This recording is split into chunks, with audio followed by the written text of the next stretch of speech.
Ito ang Presidential Broadcast Service. Radyo Pilipinas. Radyo Publiko ng Bagong Pilipinas para sa Bagong Pilipino. Naghahatid ng mahahalagang balita at impormasyon na guugnay ng pamahalaan sa sambayanan. Tulay sa himpapawid ng serbisyo publiko. Radyo Pilipinas. Radyo Publiko. Ang boses ng Pangulo. Sa Iloilo. Radyo Pilipinas. 585 AM. Oras sa Radyo Pilipinas, Philippine Standard Time, alas 8:01 sa aga. Nagapanguna nga balita sa syudad, sa mga banwa, sa probinsya sa Iloilo, kag kaingon ng mga probinsya. Mga pananawon sa likod sa mga balita. Inyong mabatian sa Radyo Pilipinas Iloilo News. Mga balita na mga sugata sa inyong aga. Yen bantayan, yen sunod, yen tipon sa Radyo Pilipinas Iloilo News Team. Gikan sa hulot balitaan. Diretsyo sa inyong palamatian. Yari ang Radyo Pilipinas Iloilo News.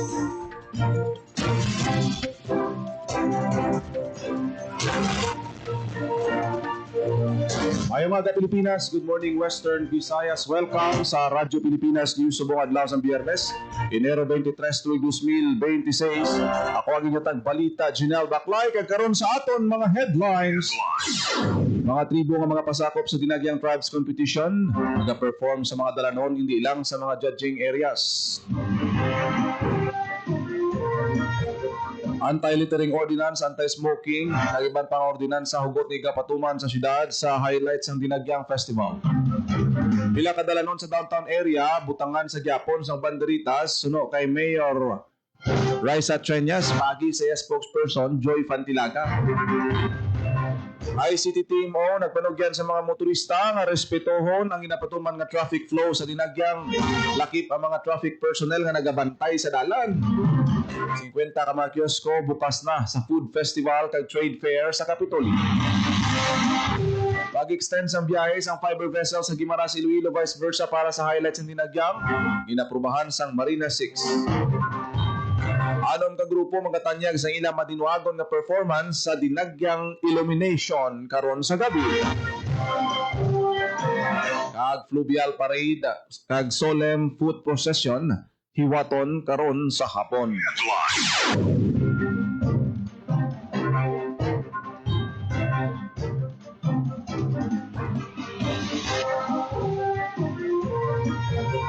Oras sa Radyo Pilipinas, Philippine Standard Time, alas 8:04 sa aga kag karon sa detalye sang mga balita. Pilipinas. Radyo Pilipinas News. Maga-perform sa mga dalanon ng mga tribo nga magapasakop sa Dinagyang Tribes Competition. Hindi magluwas sa ila performance sa tatlo ka mga judging area sa Freedom Grandstand, Huervana Street, La Paz, kag Iloilo Sports Complex. Kinhinyo ni Mayor Raisa Treñas ang Iloilo Festivals Foundation Incorporated nga dapat magperforma ng mga tribo sa dalan na gud makatanaw ang mga wala pa makabakal sang ticket sa judging areas. Masaksihan ang street dancing performance ng Dinagyang Tribes halin sa Washington Supermart sa J. Imbasa, padulong sa Plaza Tagay. Hiwaton ang Dinagyang Tribes Competition sa maabot nga Enero 25, magasugod ini alas 8 sa aga. Radyo Pilipinas. Radyo Pilipinas News. Anti-littering ordinance, anti-smoking, kag iban pang ordinance sa hugot ni kapatuman sa syudad sa Dinagyang Festival. Radyo Pilipinas. Radyo Pilipinas. Sa balita ni Emma Rose Santiagudo.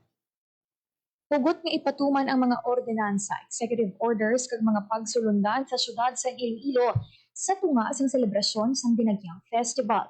Ini ang panumdum ni Iloilo City Mayor Raisa Treñas sa publiko. Sunod sa alkalde, hugot nga ipatuman ng anti-smoking ordinance kag mangin alerto man sa pagbantay sa mga dalanon ang Iloilo City Anti-Smoking Task Force o kun ICAS. Nagpanugyan man ng alkalde sa publiko nga mangin responsable sa paghaboy sang ilang nga basura bangod hugot nga ipatuman ang anti-littering ordinance. Bilang pagpanghanda, nagpahamtang na sang dugang nga trash can sa mga dalanon. Dapat man nga respetuhon ang palibot nga nagpahanumduman ng alkalde na hindi pagtapakan ang mga tanom. Samtang nagpasalig naman ang Iloilo City Police Office nga hugot nila nga ipatuman ang mga ordinansa kag pagsulundan sa syudad. Sunod kay ICPO OIC Director Police Colonel Wilbert Parilla, igapatuman nila ang mga ordinansa kaglay sa syudad kaangay sang pagdumili sa pagpangarilyo, paghaboy siyang basura sa mga pampubliko nga lugar, kag curfew for minors. Nagpanugyan man siya sa publiko kag mga bisita nga magatan-aw sa Dinagyang Festival 2026 nga magsunod sa mga layi nga ginapatuman sa syudad. Para sa Bagong Pilipinas, Emerson Chapudo, Radyo Pilipinas, Radyo Publiko. Radyo Pilipinas. Radyo Pilipinas News. Ila ka dalanon sa downtown area, Butangan, Gyapon, sang banderitas. Suno kay Iloilo City Mayor spokesperson, Joy Fantilaga. Radyo Pilipinas. Radyo Pilipinas. Radyo Pilipinas. Panumbalik sa balita si Emma Rose Santiagudo. Ginathag sang Iloilo City Government. Nabutangan sa gihapon sa mga banderitas ang pila ka dalanon sa downtown area sa city proper. Ini sa pihak sang nagkalain-lain nga reaksyon sang mga Ilonggo sa naging desisyon sang Iloilo Festivals Foundation Incorporated o kon IFFI nga hindi na pagbutangan sang banderitas ang performance area sang mga tribo. Suno kay Joy Fantilaga Gorzal, spokesperson ni Iloilo City Mayor Raisa Treñas, may ipahamtang nga banderita sa downtown area, partikular sa hiwaton na Dinagyang Food Festival. Tubutan man ang mga pribado nga establishmento nga magpahamtang sa ilang nga kaugaligon nga banderitas. Ginhathag niya nga ang mga mayor nga dalanon lang nga agyan sa mga tribo ang hindi pagbutangan sang banderitas agod hindi ini magsablag sa ilang nga performances kag sa mga kuhaon nga literato kag videos. Dugang niya nga subong nga tuig, wala na sang limit ang kataason kagadakuon sa mga props. Gani importante nga hindi ini magsangit sa mga banderitas. Huyon man nila nga i-maintain ang katinlo sang Calle Real kag downtown area tungod wala na sa mga spaghetti wires matapos iniging paidalam sa underground cabling. Para sa Bagong Pilipinas, Emerson Chapudo, Radyo Pilipinas, Radyo Publiko. Radyo Pilipinas. Radyo Pilipinas News. ICTTMO nagpanugyan sa mga motorista nga respetohon ang ginapatuman nga traffic flow sa Dinagyang kag lakip na mga traffic personnel nga nagabantay sa dalan. Radyo Pilipinas. Radyo Sa detalye sang balita, nagapangabay ang pamunuan sa Iloilo City Traffic Transportation Management Office sa mga motorista nga respetohon ang ginapatuman nga traffic scheme sa selebrasyon sa Dinagyang Festival. Suno kay ICTTMO Chief Retired Colonel Rodrigo Garbanzos, dapat man nga respetohon ng mga traffic personnel nga na-assign sa ilang mga pwesto para giyahan ang mga motorista. Kasunod sa pagpatuman na sa road closure, dugang sang ICTTMO nga dapat palabaon ang pasensya sa dalan bangod sang heavy traffic sa mga mayor nga karsada sa downtown area. Para sa Bagong Pilipinas, Junior Baclay, Radyo Pilipinas, Radyo Publiko. Radyo Pilipinas. Radyo Pilipinas News. 50 ka mga kiosko lauman sa Food Festival kag Trade Fair sa Kapitolyo. Radyo Pilipinas. Radyo Pilipinas. Sa Report. balita ni Hope Torrichante. 50 ka food kiosk kag merchants nga nagabaligya sa nagkalain-lain nga pagkaon kag produkto ang magapasakop sa Food Festival sa Iloilo Provincial Capital sugod Enero 22. Suno kay Miss Auline Yusin, Lediphead sa Iloilo Provincial Government, iga-highlight sa Food Fest sa Kapitolyo ang slow food community sa probinsya. Pahayag ni Yusin na pulo ka kiosk ang para sa slow food. Nahamtang ang mga kiosko sa dalan Muli-Luni kag General Luna sa Anay Capital Judging Area. Magalawig ang kasadyahan sa Kabanwahanan Trade Fair kag Food Festival sa January 25. Magluwas sa pagkaon kag mga produkto, may mga banda man nga magahatag kalingawan sa mga bisita nga magapadulong sa Kapitolyo. Sa Trade Fair, lauma ng mga preska nga produkto sa mga mangunguma sa probinsya. Para sa Bagong Pilipinas, Hope Torrichante, Radyo Pilipinas, Radyo Publiko. Radyo Pilipinas. Radyo Pilipinas News. Ginaprubahan sa Maritime Industry Authority Region 6 ang pag-extend sa biyahe sa mga fiber vessels. Gimaras Iloilo may kangtanan sa selebrasyon sa Dinagyang Festival 2026. Ini ang sabat sang Marina kasunod sang request sa mga lokal nga panguluhan sang Gimaras sa ginaantisipar nga pagdagsa sa mga pasahero.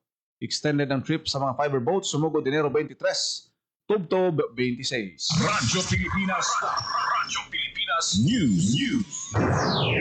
Papungkuan sa mga empleyado sa Iloilo Provincial Capital ang mga bangko sa Judging Area No. 2 sa Huerbana Street, La Paz sa adlaw sang kasadyahan sa Kabanwahanan sa Enero 24. So kay Attorney Rene Coy Valencia, Hepe sa Human Resource Management Office sa Iloilo Provincial Government, mayara sang 433 ka mga bangko sa Judging Area number 2. Ang 20 ka opisina sa Kapitolyo, mayara sing pulo ka ticket nga ginhatag pinagi sa department heads.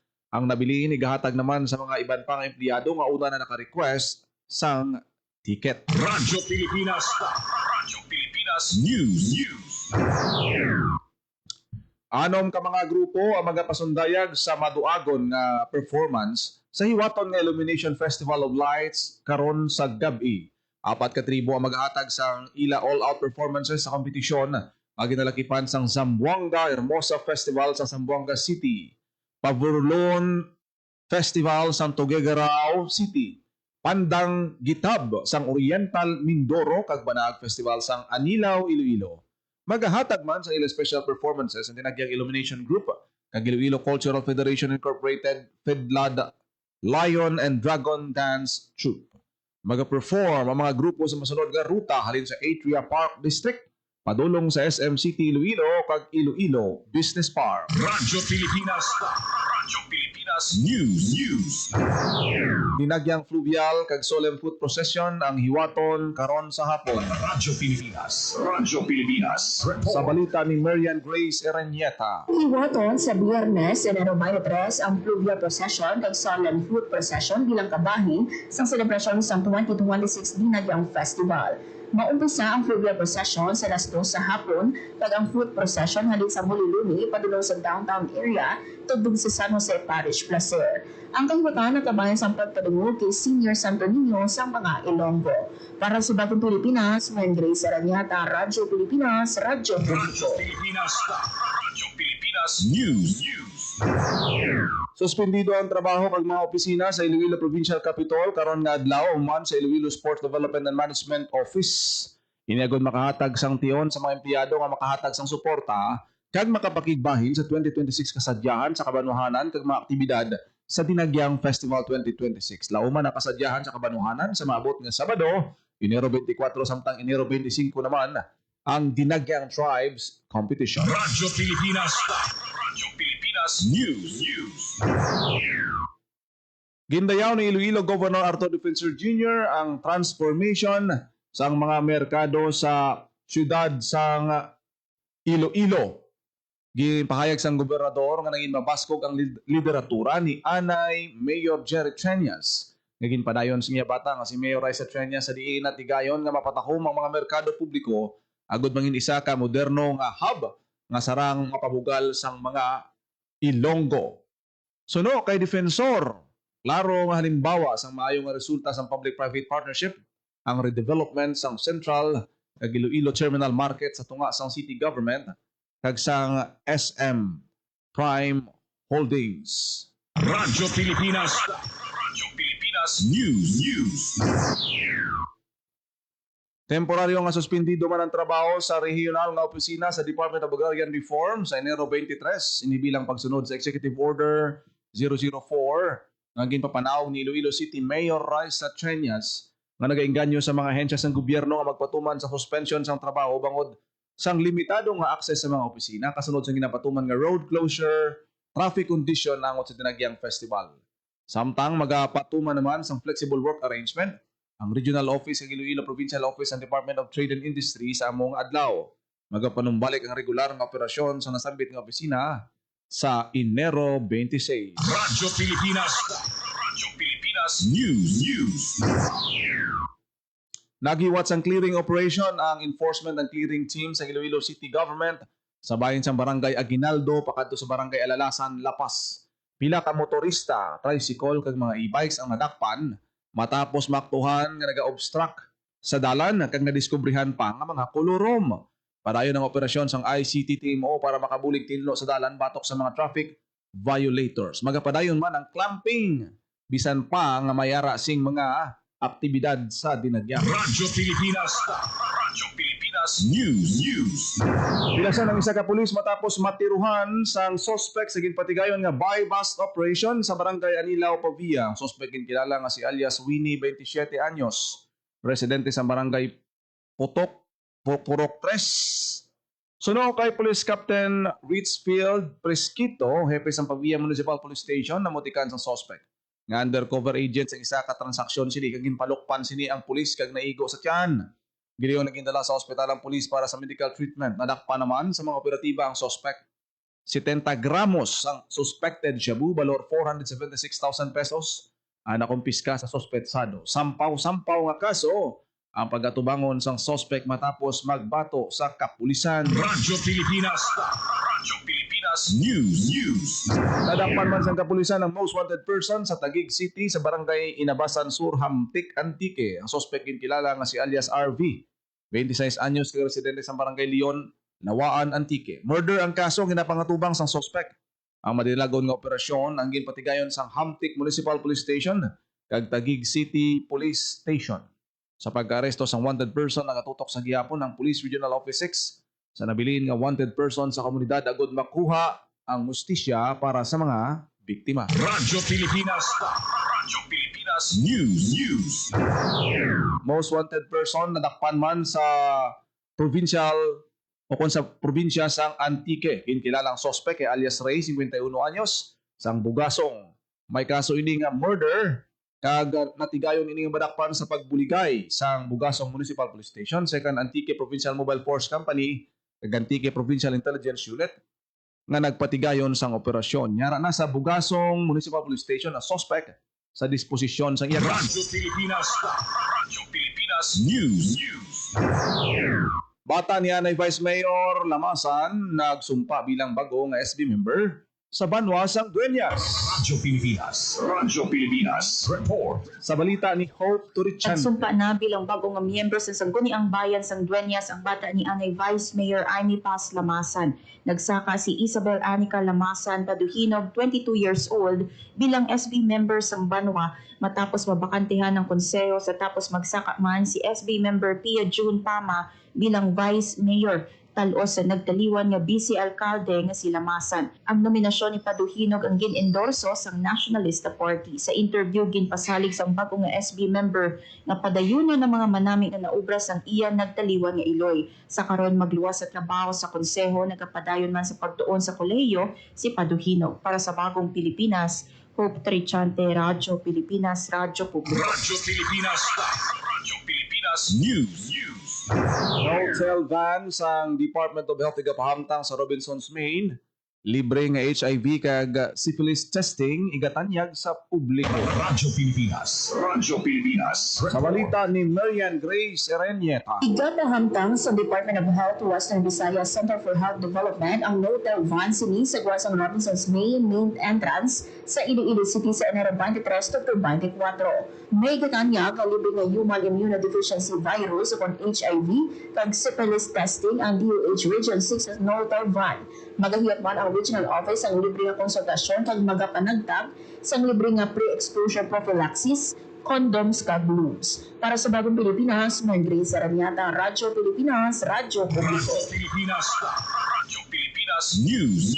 Comelec Pasig City magatanyag sa satellite voters registration. Radyo Pilipinas. Radyo Pilipinas. Sa detalye sang balita. Nagahiwat ang congressional election sa Comelec Pasig City sa satellite voter registration para sa palabuton ng barangay kag sangguniang kabataan o SK elections. Sa Enero 23, mahiwaton ng satellite voter registration sa Pasig National High School Amphitheater, Enero 28 sa Manila Integrated School Convergine, kag sa Enero 30 sa Myla Paredes Aritalia National High School. Lakip sa mga serbisyo nga igatanyag ang new voter registration, transfer of registration, correction of entries kag reactivation sa voter status. Sa mga interesado kag kwalipikado nga botante, magdala lang sa valid ID. Para sa Bagong Pilipinas, Grace Aranyata, Radyo Pilipinas, Radyo Publiko. Radyo Pilipinas. Radyo Pilipinas News. Amana livelihood projects nga nagasuporta sa kalinungan kag kauswagan sa komunidad ginlunsar sa Ibahaya Clan. Radyo Pilipinas. Radyo Pilipinas Report. Yari ang detalye sa Ginlaunch ang Department of Social Welfare and Development o ang DSWD Field Office 6 Pinaagi sa Sustainable Livelihood Program o kon SLP ang duwa ka livelihood project sa Ibahay Aklan sa idalom sang payapa at masaganang pamayanaan o kon pamana program bilang suporta sa kalimungan kag kauswagan sang komunidad. Ginpangunahan ni DSW6 Assistant Regional Director for Operations Catherine J. Lampreya ang launching sang rice retailing project sang Aparicio Pamana Association sa Barangay Aparicio kag Agricultural Supplies Project sang Minaa Pamana Association.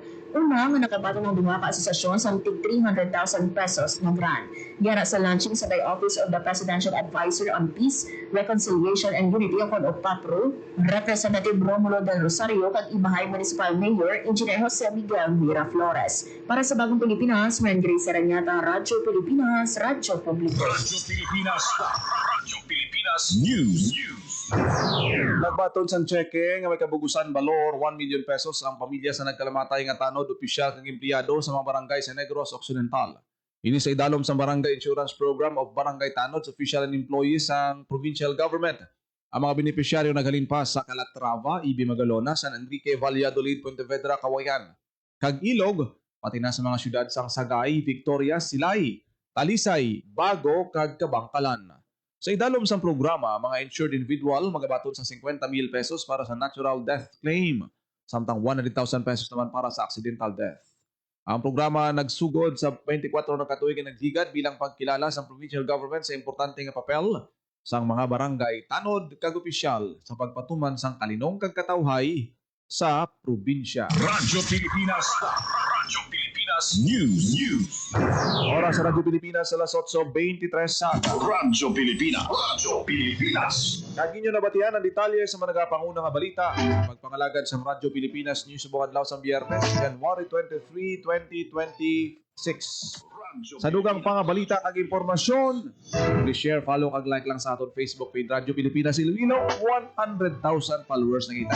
Salamat gid sa mga nag-follow sa aton. Continue to follow us sa aton sini nga mga programa diri sa Radyo Pilipinas Iloilo, the only government radio station sa Iloilo. Kita ay karon sa programa Iloilo Morning. Ako na ginamang inyo alagad ng inyong tagbalita. Kada aga, Junel Baclay. Mayong aga Pilipinas. God bless. Iloilo. Radyo Pilipinas. Radyo Publiko. Radyo Pilipinas. Billing. Libre po.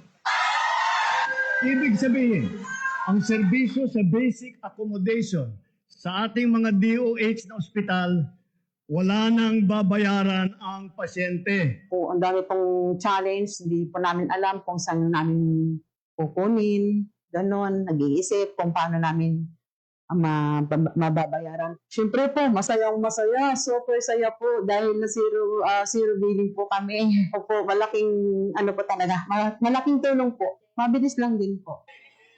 Bayad na ang bill ninyo. Uulitin ko, wala nang kailangan bayaran ng pasyente basta sa DOH Hospital dahil bayad na po ang bill ninyo. Naiyak ako kasi sobrang saya. Maraming salamat po, Mr. President Bongbong Marcos Jr. Hindi kami nagkamali ng taong hinalal. Magandang araw, si Ding Dong Dantes po ito. Dahil taon-taon tayong binibisita ng bagyo, kailangan handa tayong harapin ito. Naalala ko si Mami, meron siyang isang envelope kung saan nakatago ang mga importanteng dokumento para madaling kunin at dalhin kapag may bagyo. Ang misis ko naman, may nakahanda palaging emergency go bag na may lamang damit, gamot, pagkain, tubig at pera na kasya hanggang 3 araw sakaling kailanganin namin pumunta sa evacuation center. At syempre, ang toka ko, bago pa dumating ang bagyo, sinisilip ko na kung may mga butas ba yung bubong o ang ibang parte ng bahay na kailangang i-repair. Nakamonitor din ako sa updates ng pag-asa tungkol sa bagyo. May kanya-kanyang responsibilidad sa bahay para sure na ligtas ang buhay. Dahil #panatag ang may alam. Maging malatag Pilipinas.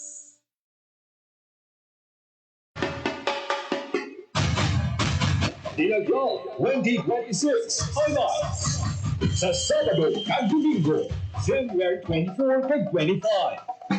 Antayin sa Radyo Pilipinas Iloilo. Live! Sa January 24, 8 kakabanwahanan sa probinsya sa Iloilo ang mga pasundayan sa ilang festivals sa kasadyahan sa kabanwahanan competition. Sa January 25, 7 ka Dinagyang Tribes ang mga pa-indis-indis sa Dinagyang Tribes competition. Bantayi, magpamati, magdaan sa Dinagyang 2026 highlights sa DYLL 585 kHz sa lilisuan sa inyong mga radyo sa Radyo Pilipinas Iloilo Facebook page para sa live streaming. Halabira, Iloilo, Viva St. George Santo Niño! Viva! Viva! Viva! Halabira, Iloilo, sulong sa pagpagpo. Halabira, Iloilo, matahong na banwak mo. Halabira, Iloilo, makukal na ngalan mo sa tanang